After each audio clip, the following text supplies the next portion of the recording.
no spring chicken.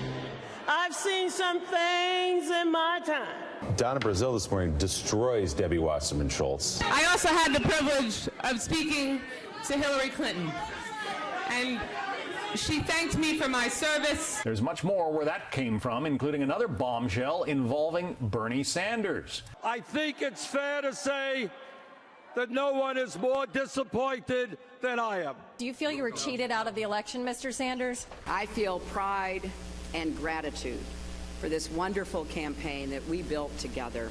Madam Secretary, any response? We love you, Hillary. Well, this was a kerfuffle today. Donna Brazile's new book causing all kinds of stir in the Democratic Party. As you take a look at it, there it is, Hacks. In it, she writes, I had promised Bernie, Senator Sanders, when I took the helm of the Democratic National Committee after the convention that I would get to the bottom of whether Hillary Clinton's team had rigged the nomination process. So I followed the money. Officials from Hillary's campaign had taken a look at the DNC books.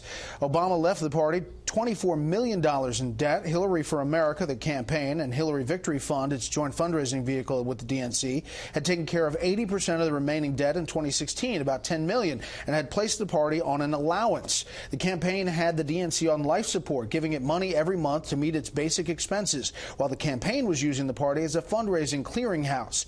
As Hillary's campaign gained momentum, she resolved the party's debt and put it on a starvation diet. It had become dependent on her campaign for survival, for which she expected to wield control of its operations. By September 7th, the day I called Bernie, I had found my proof, and it broke my heart.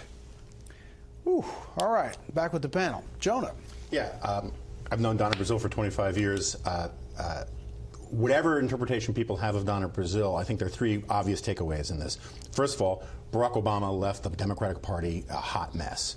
Second of all, the era of the Clintons, I think, is officially over because Donna would not have written this if it were otherwise. And three, Bernie Sanders is now essentially the titular leader of the Democratic Party, and she is currying favor with him. And he had every right to be really ticked off about how this all went down. Here is another leader of the Democratic Party, Senator Elizabeth Warren. This is a real problem. But what we've got to do as Democrats now is we've got to hold this party accountable. You have got to put together a Democratic Party in which everybody can have confidence that the party is working for Democrats rather than Democrats are working for the party.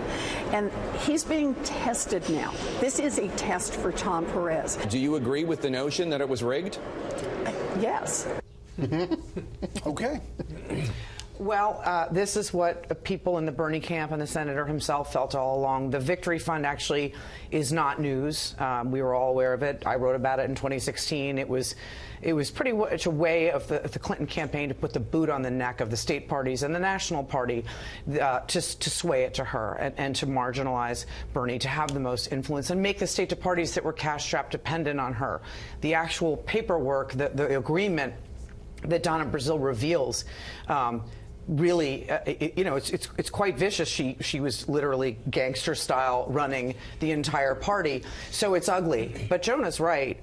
Kicking the Clintons in the teeth and writing this book and getting this all out there, calling it unethical is very significant. I don't think Bernie is the future of the party, but she knows the energy is with the progressive left. Charlie? And basically, they're not afraid to say, to turn the page. She wants to be where the energy is. Well, certainly, to the degree to which she took a wire brush to Debbie Wasserman Schultz, Barack Obama, and Hillary Clinton, it suggests that she intends there's going to be a whole lot more truth-telling in the rest of this book. And I imagine there are going to be more bombshells in it when it comes out, and we get to see more of it. Well, we should point out that we haven't seen anything that talks about her role at the CNN debate and the whole question thing that came out in the WikiLeaks. I can't envision how she would possibly be giving this kind of an honest assessment of things without addressing that pretty completely. And knowing her a little bit, I sort of suspect that she would want to address that pretty completely.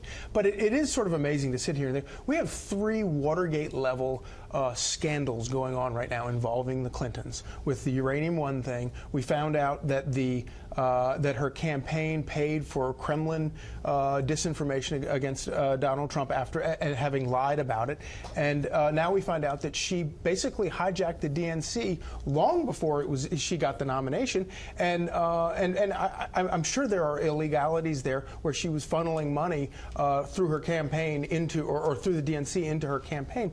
This is stunning stuff, and I don't know if it's good for the Republic to go back and pursue all of this in a legal sense, but it is stunning the amount of scandal that these people are sunk in right now. But and I do hear that. But when you talk to somebody in the Democratic Party, they're like, "Oh yeah, that's the Clintons," or "We all assumed."